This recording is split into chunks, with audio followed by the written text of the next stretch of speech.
every single thing, whether it was the acquisition of paper clips, light bulbs, furniture, mattresses, you name it, right? Alan Weisselberg's kids' payments, rents, everything would have a Donald signature on it or his initial. You know the expression, right? The cat has 9 lives. I think his 9 lives have expired because the documentary evidence that's in the hands of the prosecutors is so significant and it's so spot on that there's no way anybody's getting out of it.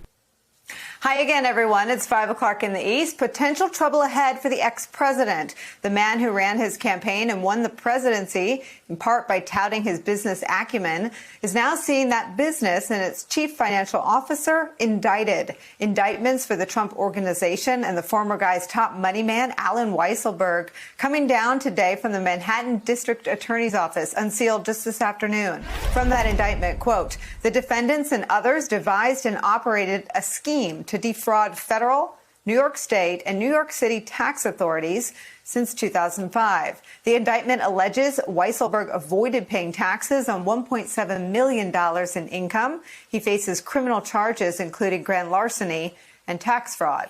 Weisselberg and the Trump Organization, through an attorney, pleaded not guilty. In a Trumpian-style statement, the organization said the Manhattan DA is using Weisselberg, quote, as a pawn in a scorched earth attempt to harm the former president, who recently put out a short statement of his own, calling the indictment a political witch hunt by radical left Democrats. The twice impeached one-term ex-president has already been the target of 2 lawsuits by the New York Attorney General's office, who is working in connection with the Manhattan DA in this current criminal investigation. Back in 2016, Trump paid a $25 million settlement after he was sued for defrauding students of Trump University. And his foundation was shut down in 2018 after it was found to have a, quote, shocking pattern of illegality. The New York AG at the time, Barbara Underwood, said it was functioning as little more than a checkbook to serve Trump's business and political interests. Although today's charges are against the organization and Alan Weisselberg, they don't necessarily mean that the ex-president is in the clear. As the New York Times reports today, quote, now that he faces charges, Weisselberg, who is 73 years old, still could cooperate with the prosecutors. If he ultimately pleads guilty and strikes a deal, he could do considerable damage to Trump, who for decades has depended on his unflinching loyalty, once declaring with 100% certainty that Weisselberg had not betrayed him. Potential legal jeopardy for the former president is where we start this hour. Joining us now is Michael Bromwich, former Inspector General for the Justice Department. Thank you so much for spending some time with us today. I want to show you something Congressman Schiff said and see if it's a sentiment with which you agree. It's relatively easy to make a case against a corporation, but to be able to follow that criminal liability to the very top, you need people inside cooperating. That's, again, why Weisselberg is so important. But everything about Donald Trump's life, everything about his everyday in office spells corruption. So none of this is surprising. It's just the same kind of grift in private practice that he imported to the White House. Do you agree with the congressman's description of basically the way the ex-president operated? Yes, I do. I think what we've seen in this indictment is consistent with the way that we've seen that Trump operated his business and operated in the White House. So I don't find the indictment surprising, and I certainly don't find what Congressman Schiff said surprising. People are, I think, who have watched him evade accountability from the law, either through the Mueller probe or through the campaign finance investigation that the Southern District undertook that sent Michael Cohen to jail. The ex-president became an unindicted or individual number one. Through instance after instance, 2 impeachments have felt that the ex-president constantly evades accountability. What are your thoughts about his company, where he devises, more than an income, but it is his brand, it is sort of his reason for being charged criminally? Is that enough in your view? Well, it's a bad day for Donald Trump. I mean, he is completely identified with the Trump Organization. It's the brand that he built. It's the company he's proud of. He spent his entire professional life in that company. So it's devastating to him and to his brand to be indicted in this way, and to have his chief financial officer, one of his top aides, charged with not only the scheme to defraud, but conspiracy, filing false documents, changing records of the companies. It all speaks very poorly for the Trump organization and the way it was run.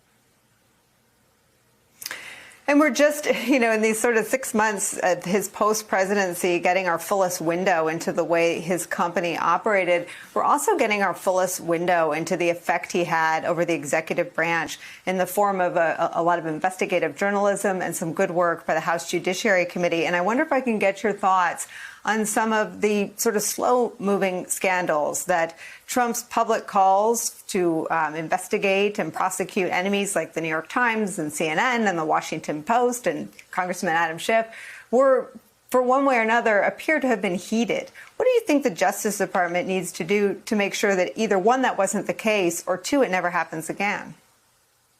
Well, I think the Justice Department has a heavy burden to launch those investigations that have merit. Not to bend to political pressure to conduct investigations that don't have merit, but not to shy away from conducting investigations that really do go to the heart of how our system is supposed to operate. And so I think that it's some very difficult decisions that the Justice Department is going to be facing about which of the investigations to pursue and how extensively to pursue them. But I think there's a real risk in simply trying to put things in our rearview mirror and saying, let's look forward and not look back. Accountability is an incredibly central principle of our government. It was largely ignored for the last 4 years, and we need to reclaim it in part through the responsible conduct of these investigations.